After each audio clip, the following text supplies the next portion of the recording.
خصوصاً على أفضلهم وخاتم النبيين محمد الأمين وعلى آله وصحبه أجمعين. أما بعد فأعوذ بالله من الشيطان الرجيم. بسم الله الرحمن الرحيم. هو الذي أرسل رسوله بالهدى ودين الحق ليظهره على الدين كله ولو كره المشركون. صدق الله العظيم. رب اشرح لي صدري ويسر لي أمري واحلل عقدة من لساني يفقهوا قولي. اللهم ربنا ألهمنا رشدنا وأعذنا من شرور أنفسنا. اللهم أرنا الحق حقا وارزقنا اتباعه وأرنا الباطل باطلا وارزقنا اجتنابه. اللهم وفقنا لما تحب وترضى آمین یا رب العالمین. گزشتہ نشست میں سورہ صف کی آیت نمبر 9 کے بارے میں ابھی ہماری گفتگو جاری تھی، اسی لیے آج میں نے اس آیہ مبارکہ کی تلاوت کی ہے. اس آیت مبارکہ کی اہمیت کے ضمن میں جو باتیں عرض کی جا چکی ہیں انہیں ذہن میں تازہ کر لیں. سب سے پہلے کہ یہ آیت بعین ہی انہی الفاظ میں تو قرآن حکیم میں 2 مرتبہ آئی ہے.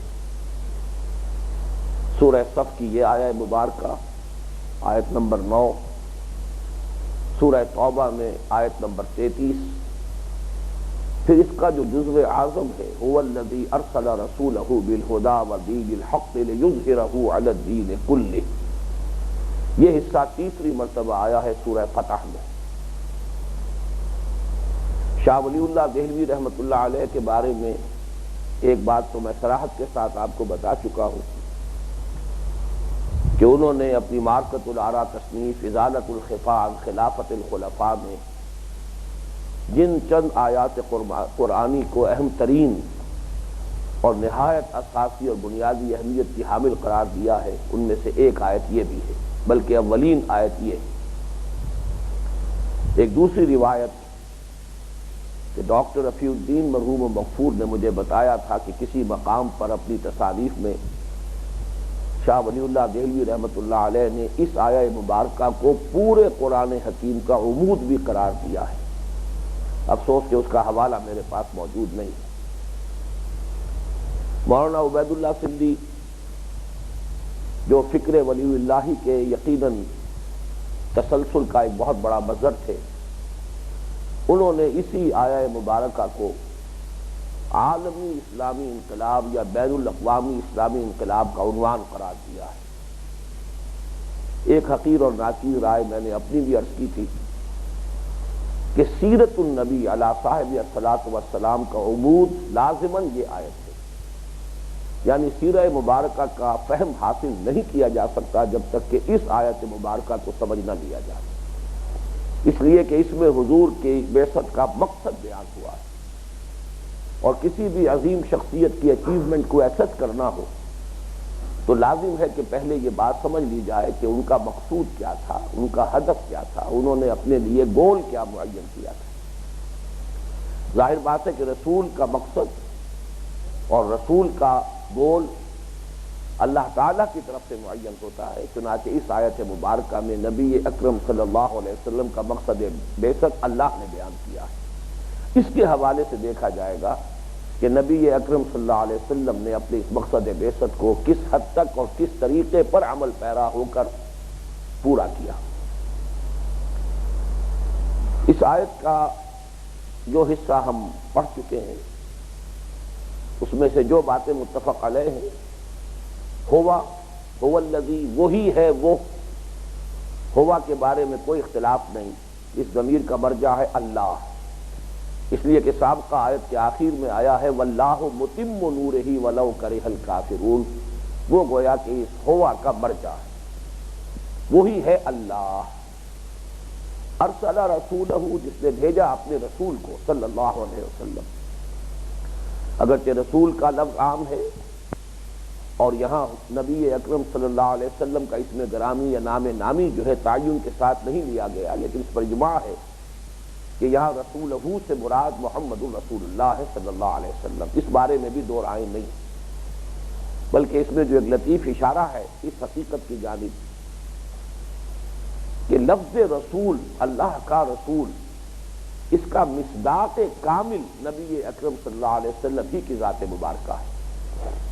اگرچہ رسول تو بہت سے ہیں، لیکن یہ کہ جیسا کہ میں آگے چل کر ذرا تفصیل سے بھی عرض کروں گا، کیونکہ آپ پر رسالت کی تکمیل ہوئی ہے، لہذا دوسرے انبیاء اور رسل کی بعض نسبتوں کے حوالے سے اگر دیکھا جائے، حضرت آدم کے لیے لفظ آتا ہے صفی اللہ، حضرت نوح کے لیے نجی اللہ، حضرت ابراہیم کے لیے خلیل اللہ، حضرت اسماعیل کے لیے ذبیح اللہ، حضرت موسیٰ کے لیے کلیم اللہ، حضرت عیسیٰ کے لیے روح اللہ، لیکن نبی اکرم صلی اللہ علیہ وسلم کے لیے رسول اللہ، گویا کہ رسالت کا مصداق اتم اور کامل آپ هو الذی ارسل رسولہ بالہدی ودین الحق، باہر سے جار ہے، وہی ہے اللہ جس نے بھیجا اپنے رسول محمد کو صلی اللہ علیہ وسلم دو چیزوں کے ساتھ، ایک الہدا اور ایک دین حق۔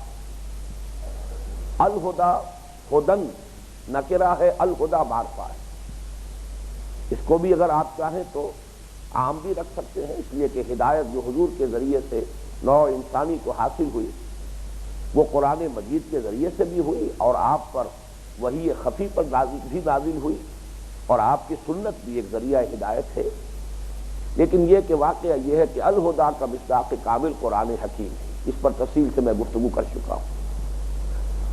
ہدایت بھی کامل ہو گئی ہے قرآن حکیم میں، اور یہی اصل میں اتمام نور کا مفہوم ہے جو سابق آیت میں آیا کہ واللہ متم نورہ، اس لیے کہ ہدایت اور نور یہ دونوں گویا کہ لازم و ملزوم ہے، روشنی ہی سے جو چیزیں ہیں ان کا ظہور ہوتا ہے، ان کو دیکھا جا سکتا ہے، تو جو حقائق باطنی ہیں، حقائق معنوی ہیں اس کائنات کے، ان کے دیکھنے کے لیے ذریعہ، جیسے اقبال نے کہا تھا کہ سرما ہے میری آنکھ کا خاک مدینہ و نجف، ان حقائق کو دیکھنے کا ذریعہ یہ قرآن حکیم ہے، اس کی ہدایت ہے، یہ نور ہے۔ ودین الحق، دو چیزیں دے کر بھیجا آپ کو، ایک الہدا یعنی قرآن حکیم، اور دوسرے دین حق۔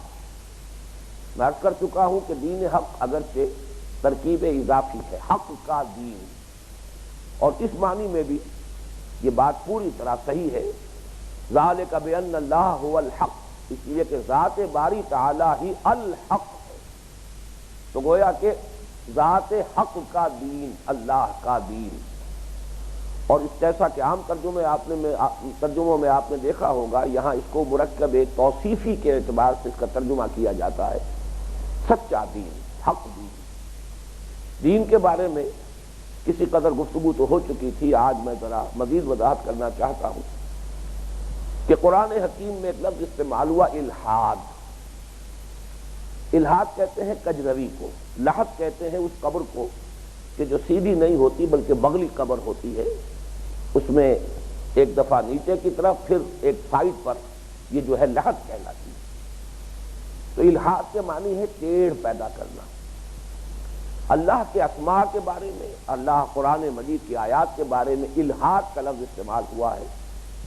سورۃ الاعراف کی آیت 180 میں ہے الذین یلحدون فی اسمائہ، اللہ کے اسماء کے مفہوم کی تعیین میں کجروی اختیار کرنا۔ اسی طرح سورہ حامیم السجدہ کی آیت نمبر 40 میں الفاظ آئے ہیں ان الذین یلحدون فی آیاتنا، یقیناً وہ لوگ کہ جو ہماری آیات میں کجی اختیار کرتے ہیں۔ آیات الہیہ میں اور آیات قرآنیہ میں الحاد اور انحراف اگرچہ لفظاً تو نہیں ہو سکا، اس کی حفاظت کا ذمہ اللہ نے لے لیا تھا، انا نحن نزلنا الذکر وانا لہ لحافظون، لیکن معنوی الحاد اور انحراف ہوا ہے، اور اس معنوی الحاد اور انحراف کا ایک بہت بڑا مظہر جو ہے اس آیت کریمہ پر جو مشق ستم ہوئی ہے وہ ہے۔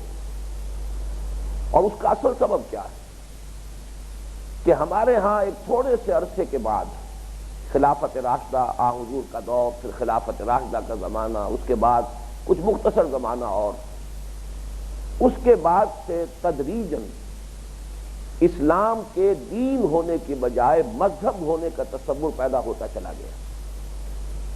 حالانکہ پورے قرآن حکیم میں مذہب کا لفظ آیا ہی نہیں، مذہب عربی زبان کا لفظ ہے، مسلک بھی آیا ہے قرآن میں، طریقت بھی آیا ہے قرآن میں، مذہب نہیں آیا۔ لیکن یہ کہ سب سے زیادہ اس وقت دنیا میں خود مسلمانوں کی زبان پر جو لفظ چڑھا ہوا ہے وہ مذہب ہے، میرا مذہب، ہمارا مذہب، اور یہ در حقیقت الحاد اور انحراف کی ایک بہت بڑی علامت ہے۔ دین جیسے کہ میں وضاحت کر چکا ہوں کامل نظام اطاعت کا نام ہے، جبکہ مذہب دنیا میں معروف ہے، مشہور ہے، معلوم ہے، متفق علیہ ہے کہ یہ انسانی زندگی کے صرف ایک حصے سے بحث کرتا ہے۔ مذہب میں دنیا میں بالعموم تین چیزیں شامل ہوتی ہیں، کچھ عقائد، ڈوگما، کچھ مراسم عبودیت، ریچولز، اور نمبر تین کچھ سوشل سیریمنیز کہہ لیجئے، کچھ فنکشنز کہہ لیجئے، سوشل فنکشن۔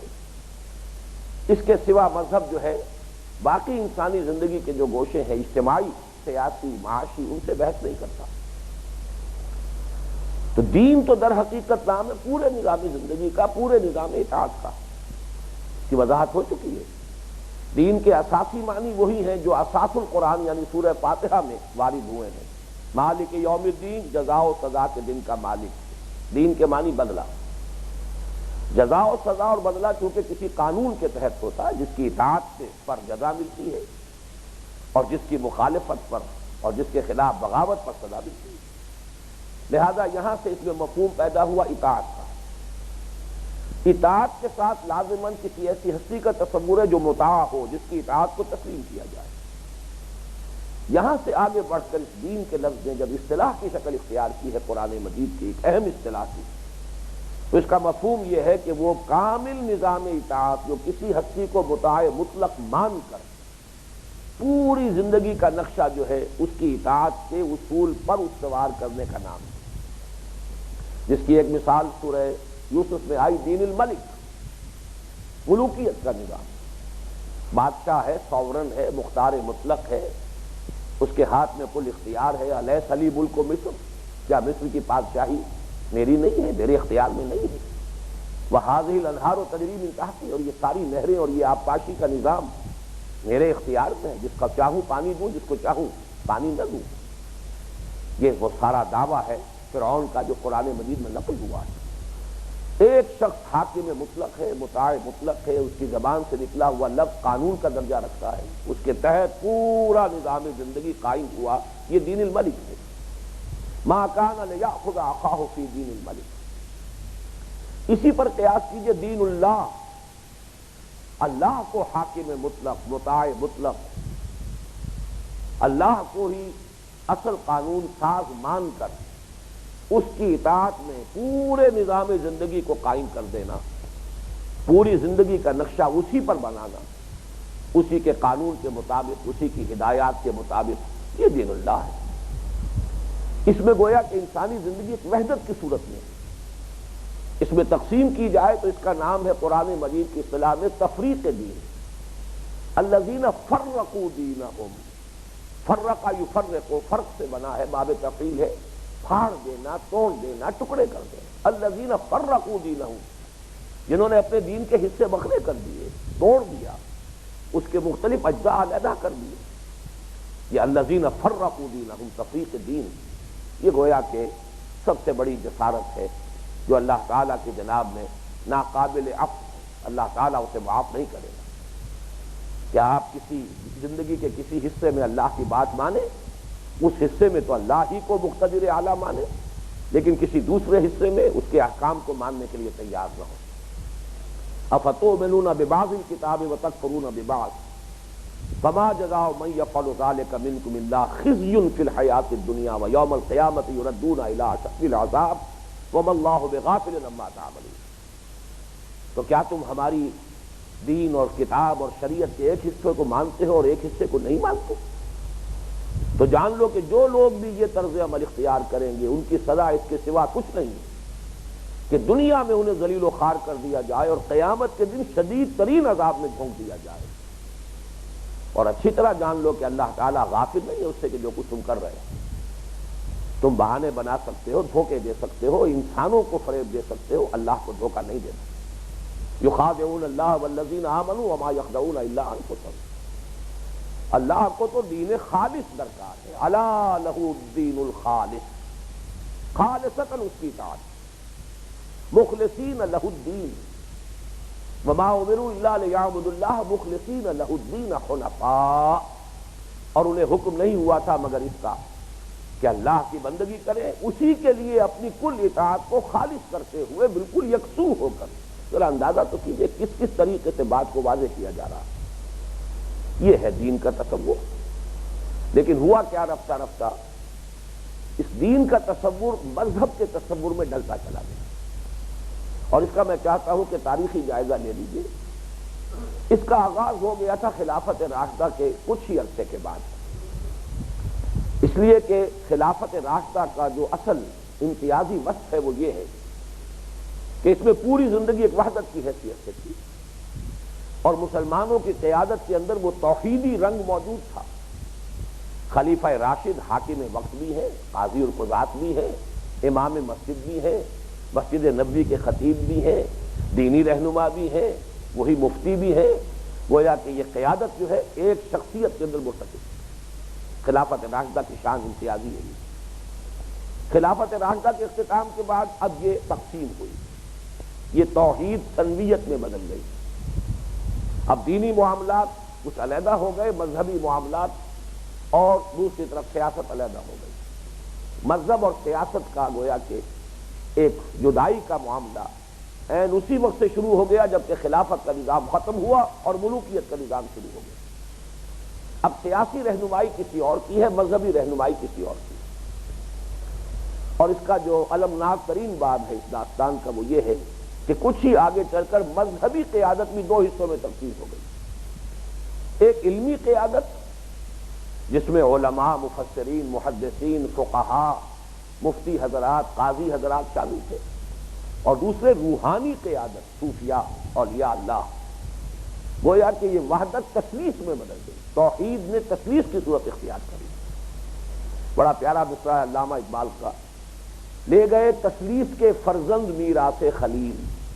اگرچہ اس میں تو اشارہ ہے کہ عیسائیوں نے کس طریقے سے اس صدی کے آغاز میں عالم اسلام پر سیادت اور قیادت اور قبضہ حاصل کیا ہے، اگرچہ شروع تو 200 برس قبل سے ہو چکا تھا، لیکن اس صدی کے آغاز میں تو پورا کا پورا عالم اسلام جو ہے وہ عیسائیوں کے زیر نگین آ گیا۔ وہ تثلیث کے فرزند ہے، لے گئے تثلیث کے فرزند میراث خلیل۔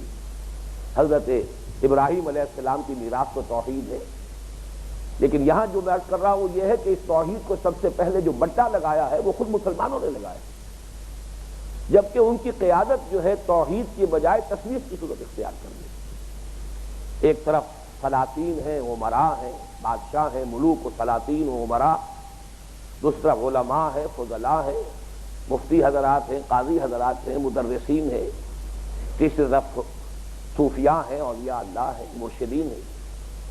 اور اس میں کتنی جلدی انحطاط پیدا ہوا ہے، اس لیے کہ توحید کے بعد جب تثلیث آئی ہے تو انحطاط تو پیدا ہونا ہی تھا۔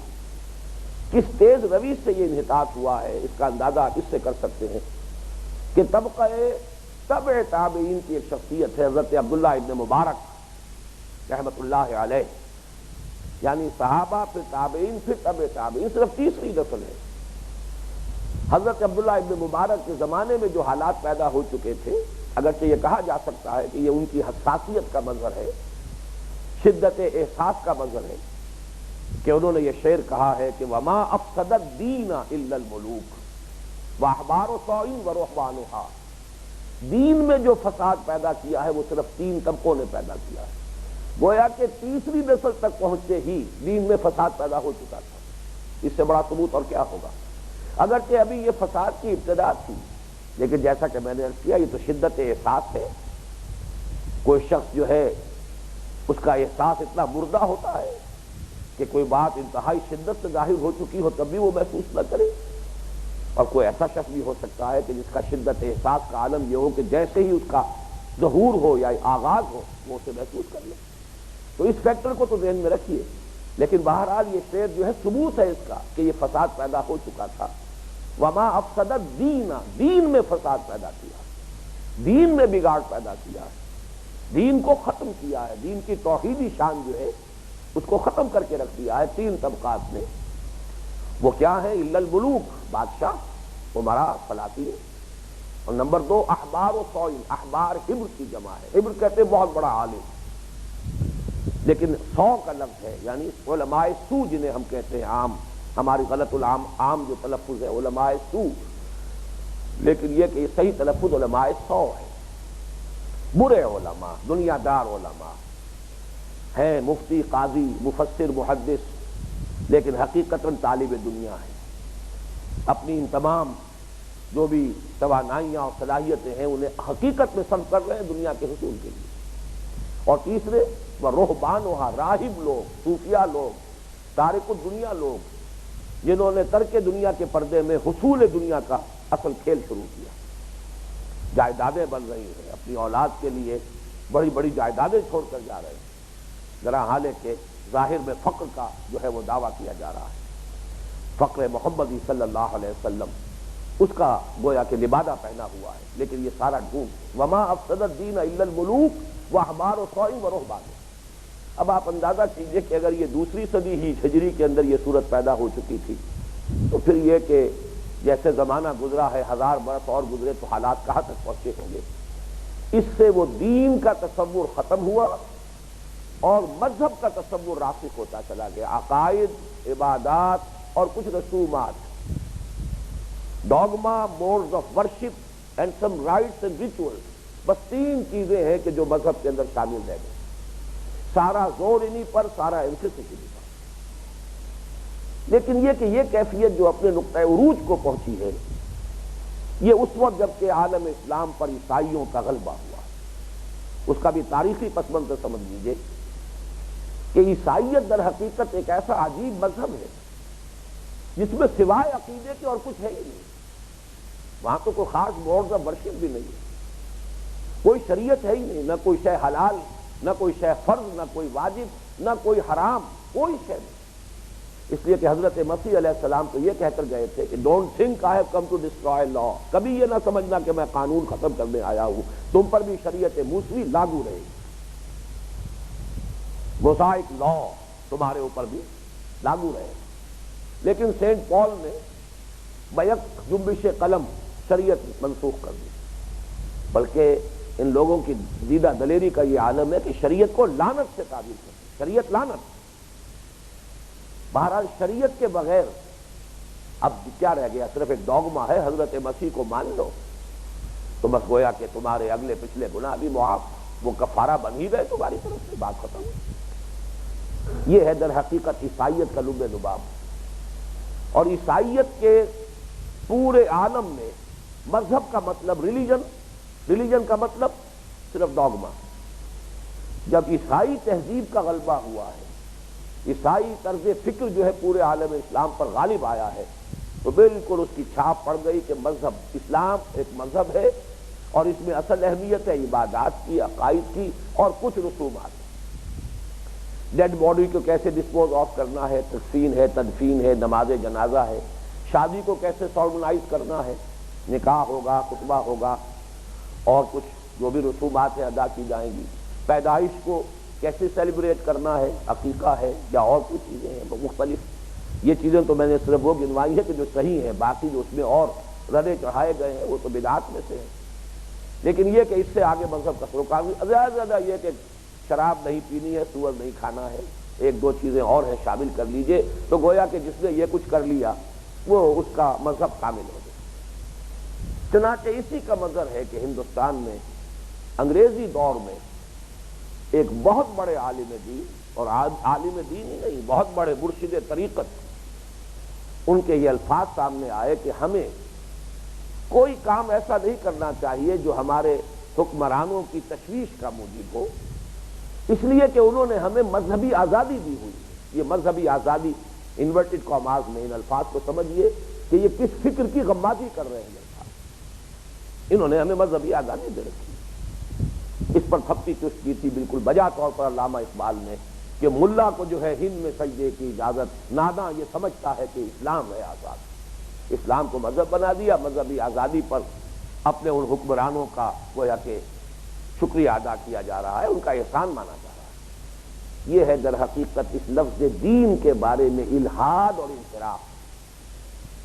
لیکن دین کیا ہے؟ دین الحق، اللہ کا دین، ذات حق کا دین یا سچا دین، وہ مکمل نظام زندگی ہے جس میں عقائد بھی ہیں، عبادات بھی ہیں اور معاشرتی رسومات بھی ہیں، پھر فیملی لاز بھی ہیں، پھر معاشرتی اقدار کا تصور بھی ہے جنہیں پروموٹ کیا جانا ہے، سوشل ایونٹس کا تصور بھی ہے جنہیں ایریڈیکیٹ کرنا مقصود ہے، جن کا استحصال مقصود ہے، خاتمہ مقصود ہے، پھر پورا ایک معاشی نظام ہے، اس میں سود حرام ہے، جوا حرام ہے، اس میں لین دین کے قواعد معین ہیں، قانون وراثت ہے، پھر پورا ایک تعزیرات کا نظام ہے، حدود اور تعزیرات کا، پورا فوجداری قانون ہے، پورا دیوانی قانون ہے، پورا سیاسی نظام ہے۔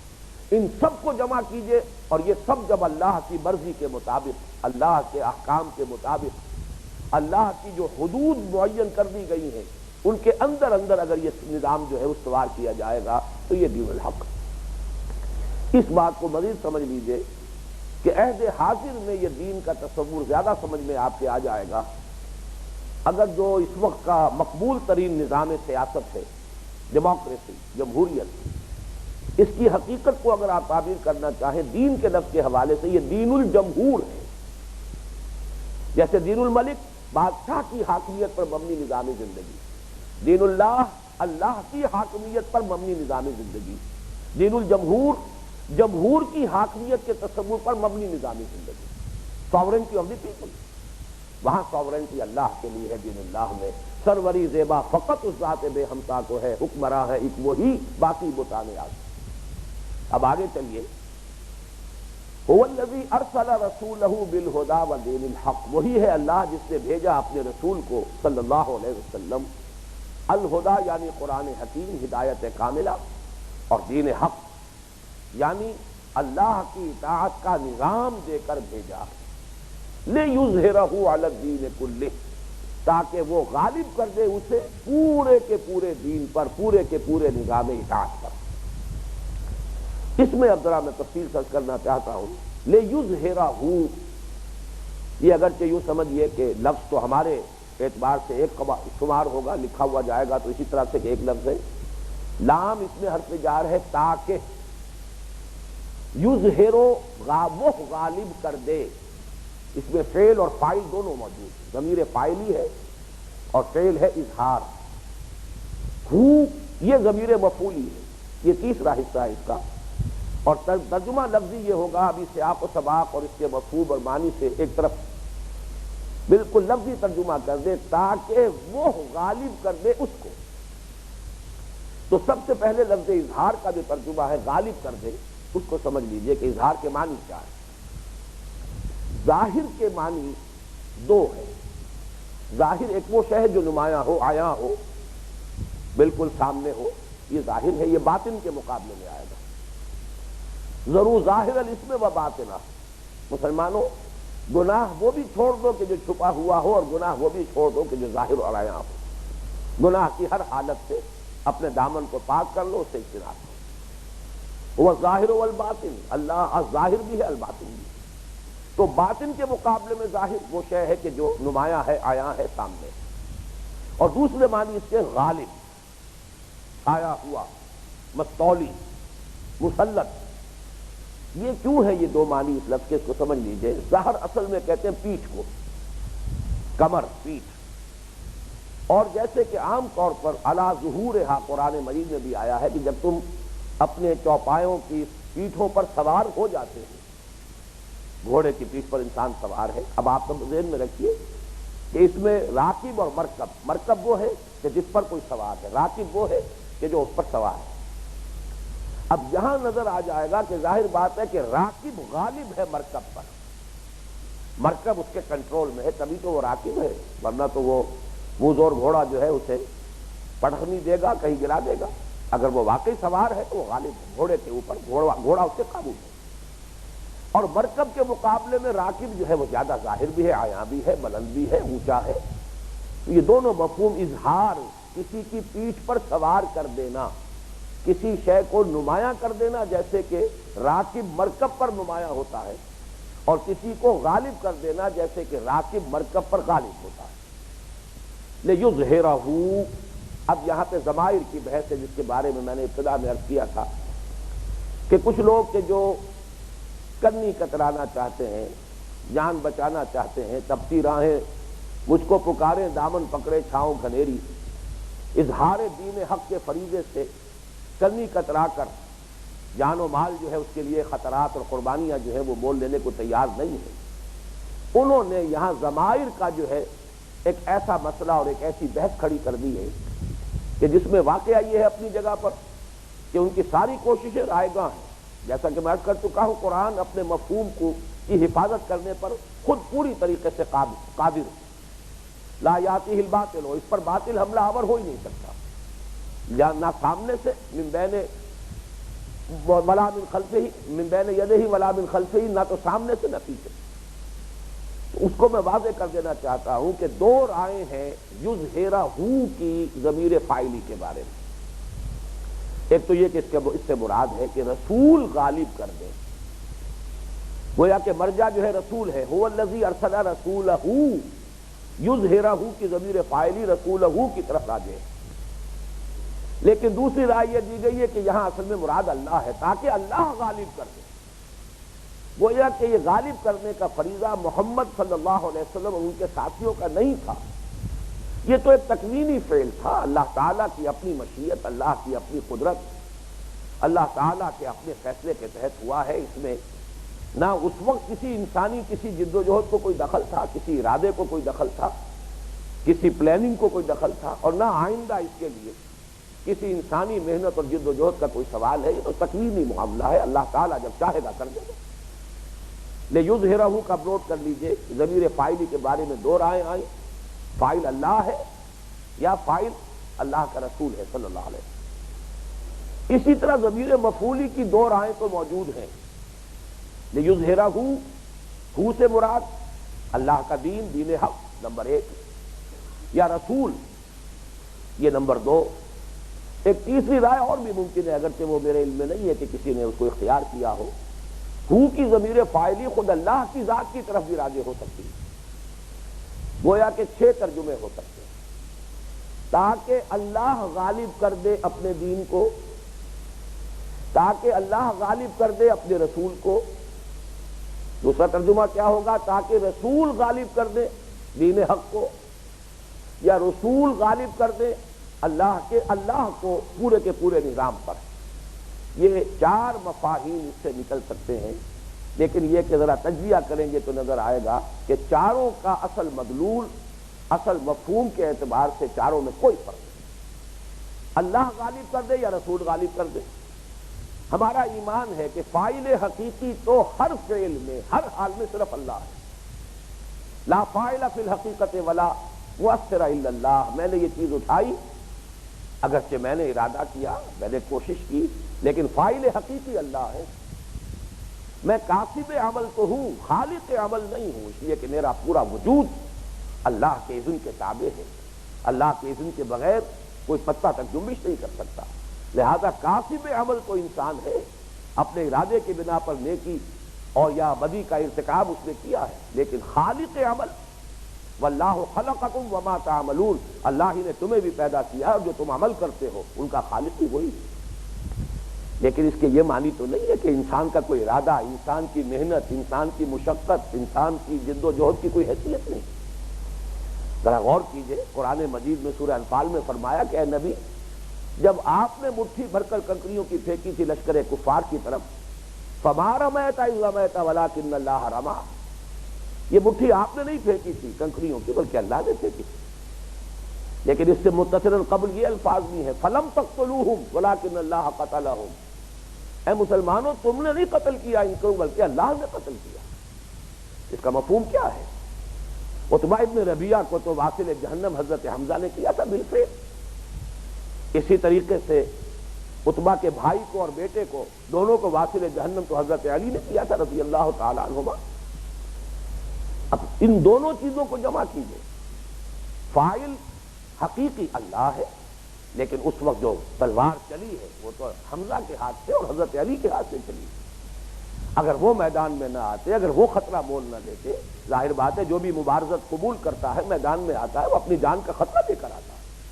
آخر اگلی ہی جنگ میں ایک ہی سال 1 ماہ کے بعد حضرت حمزہ شہید ہو گئے کہ نہیں ہو گئے؟ لیکن یہ کہ اگر یہ تصور کر لیا جائے کہ بس کام تو اللہ ہی کرے گا، تو اللہ کے بندے یہ نہیں سوچتے کہ رازق بھی تو اللہ ہے، پھر کیوں دفتروں میں مارے مارے پھرتے ہو، کیوں دکانوں پہ جا کر محنت اور مشقت کرتے ہو، کیوں کھیتوں میں ہل چلاتے ہو، کیوں کارخانوں میں کھڑے ہو کر 8-8 گھنٹے کی مشقت جھیلتے ہو؟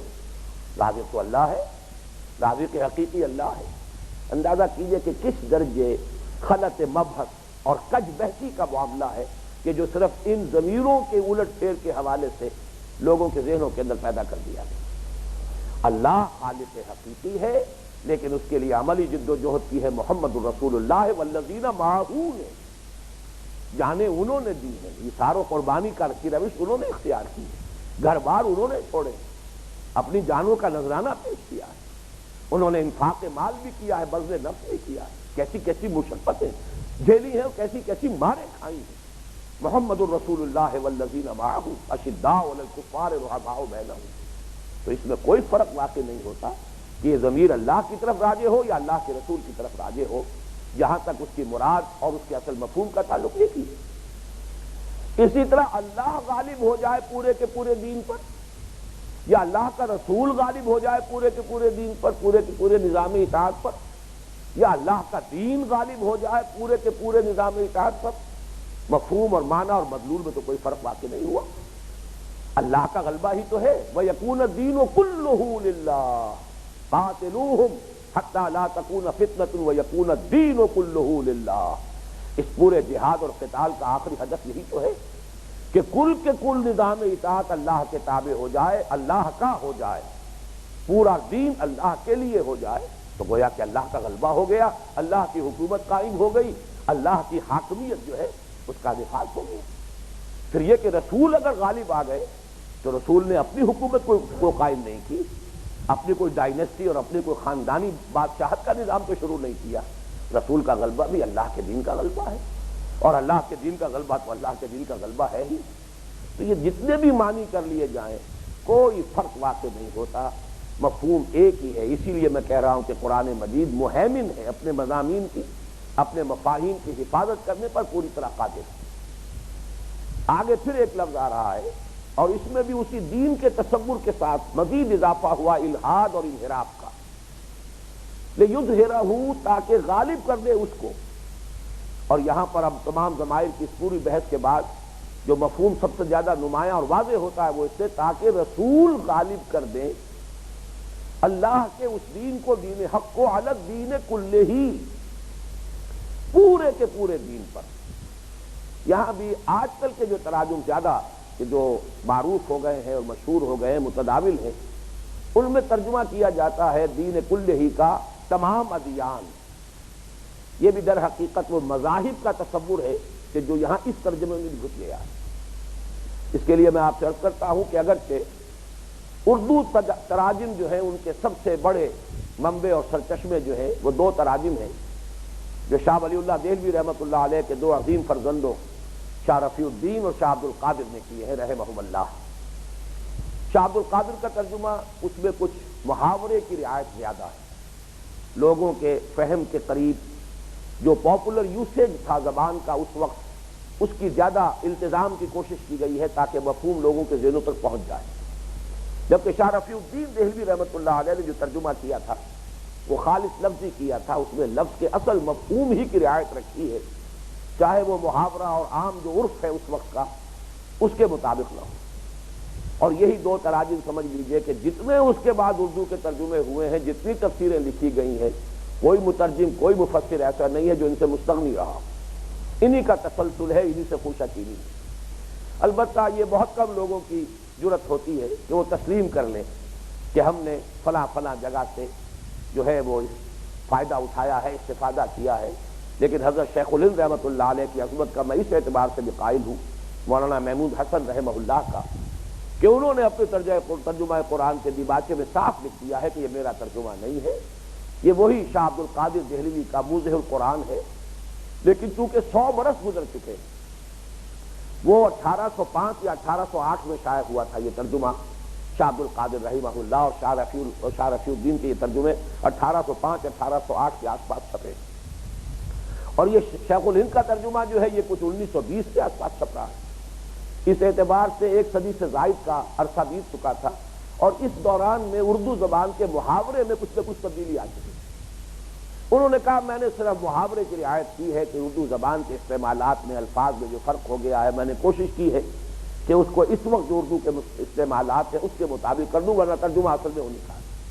بہرحال میں یہاں چاہتا ہوں کہ الگ دین کلہی کا ایک ترجمہ تو یہ ہے کہ کل کے کل دین پر، پورے کے پورے دین پر، سارے دین پر، سب دین پر، یعنی دین کے لفظ کو واحد رکھتے ہوئے ترجمہ کیا گیا، اور ایک ترجمہ جو اب زیادہ عام ہو گیا ہے وہ تمام ادیان پر۔ شاہ عبد القادر رحمۃ اللہ علیہ نے سورہ توبہ اور سورہ فتح دونوں جگہ پر تو ہر دین سے، ہر دین پر غالب کر دے، ہر دین پر یہ ترجمہ کیا۔ سورہ صف میں وہاں جمع کا لفظ استعمال کیا ہے کہ تمام دینوں سے غالب کر دے، لیکن جیسا کہ میں نے عرض کیا شاہ رفیع الدین جنہوں نے زیادہ انتظام کیا ہے کہ وہ جو اصل قرآن مجید کی زبان ہے اس کے بالکل لغوی معنی کیے جائیں، تو سورہ توبہ میں ان کا ترجمہ ہے اوپر دین سب کے، غالب کر دے دین حق کو اوپر دین سب کے، لیکن یہ کہ سورہ فتح اور سورہ صف میں ان کے الفاظ ہیں کہ وہ غالب کر دے دین حق کو اوپر دین سارے کے، یعنی یہاں دین کو وحدت کی حیثیت سے رکھا گیا۔ در حقیقت دین سے مراد الگ دین کلہی، پورا کا پورا نظام اطاعت، پورا کا پورا نظام زندگی تابع ہو جائے دین حق کے، اللہ کے دین کے، اللہ کی حاکمیت کے، زندگی کا کوئی حصہ، انسانی زندگی کا کوئی شعبہ اس سے مستثنی نہ رہے، اس سے خارج نہ رہے۔ میں یہ سمجھتا ہوں کہ اس دور میں مولانا مودودی نے اس مفہوم کو سب سے زیادہ صحیح الفاظ میں ادا کیا ہے، کل کے کل جن سے دین پر، گویا کہ یہاں الف لام جو ہے لام استغراق کی بجائے لام جنس کی حیثیت رکھتا ہے، کل جن سے دین، یعنی کل جن سے نظام اطاعت پر اللہ کا دین غالب ہو۔ یہ ہے اس آیہ مبارکہ کا مفہوم، هو الذی ارسل رسولہ بالہدی ودین الحق لیظہرہ علی الدین کلہ، ہے وہی ہے اللہ جس نے بھیجا اپنے رسول محمد کو صلی اللہ علیہ وسلم الہدی یعنی قرآن حکیم اور دین حق دے کر، تاکہ وہ غالب کر دیں اس دین حق کو پورے کے پورے نظام زندگی پر، پورے کے پورے نظام اطاعت پر۔ یہ جو میں الدین کا ترجمہ بہت ہی زور دے کر رہا ہوں کہ یہ واحد کی شکل میں ہونا چاہیے، جمع کی صورت میں نہیں، اس کی 2 دلیلیں دے رہا ہوں۔ پورے قرآن میں نمبر 1 تو یہ گویا کہ منفی دلیل ہوگی، پورے قرآن میں لفظ ادیان کہیں نہیں آیا۔ القرآن یفسر بعضہ بعضا، ہمیں قرآن مجید کے کسی لفظ کے مفہوم کو سمجھنے کے لیے دیکھنا چاہیے قرآن مجید میں اور مقامات پر یہ لفظ کس کس صورت میں آیا ہے۔ پورے قرآن حکیم میں لفظ دین واحد کی شکل میں آیا ہے۔ دوسرے یہ کہ دین کے ساتھ کل کی اضافت جو ہے، اور اس کے گویا کے بدل کے طور پر کل ہی یا کلہو کا جو لفظ آیا ہے صرف ایک جگہ پر اور آیا ہے، اور وہ وہی آیت ہے جس کا میں حوالہ دے چکا ہوں، سورہ انفال کی آیت، وَقَاتِلُوهُمْ حَتَّى لَا تَكُونَ فِتْنَةٌ وَيَكُونَ الدِّينُ كُلُّهُ لِلَّهِ۔ اے مسلمانوں، اب جب کہ یہ جنگ کا سلسلہ شروع ہو گیا ہے، تمہاری یہ جد و جہد جو ہے وہ اس مرحلے پر آ گئی ہے کہ قتال کا مرحلہ، قتال کا دور شروع ہو گیا ہے، اب یہ دور قتال جاری رہے گا، اب یہ جنگ کا سلسلہ جاری رہے گا، تمہیں یہ جنگ جاری رکھنی ہے اس وقت تک جب کہ کل کا کل دین، فتنہ بالکل ختم ہو جائے، فساد فروغ ہو جائے، اللہ کے خلاف جو بغاوت ہے وہ ختم ہو جائے، اور دین یعنی نظام اطاعت کل کا کل اللہ کے لیے ہو جائے۔ یہاں ناممکن ہے ادیان ترجمہ کرنا، تمام ادیان تو اللہ کے لیے نہیں ہو سکتے، اللہ کا دین تو ایک ہی ہے، یا تو پھر دین الملک ہوگا یا دین الجمہور ہوگا، یہاں تو دین اللہ تو ایک ہی ہے، یہاں ادیان ترجمہ کرنا، جمع کا لفظ استعمال کرنا ناممکن ہے۔ اس اعتبار سے میرے نزدیک یہ بات بالکل ثابت ہے، قوی ہے اپنی جگہ پر کہ یہاں ترجمہ کیا جانا چاہیے واحد کے ساتھ، وہی ہے اللہ جس نے بھیجا اپنے رسول محمد کو صلی اللہ علیہ وسلم الہدا یعنی قرآن حکیم اور دین حق سچا دین دے کر، تاکہ وہ اسے غالب کر دیں کل کے کل دین پر، پورے نظام اطاعت پر، پورے نظام زندگی پر۔ یہ ہے مقصد بعثت محمدی علی صاحب الصلاۃ والسلام۔ بارک اللہ لی ولکم فی القرآن العظیم ونفعنی وإیاکم بالآیات والذکر الحکیم۔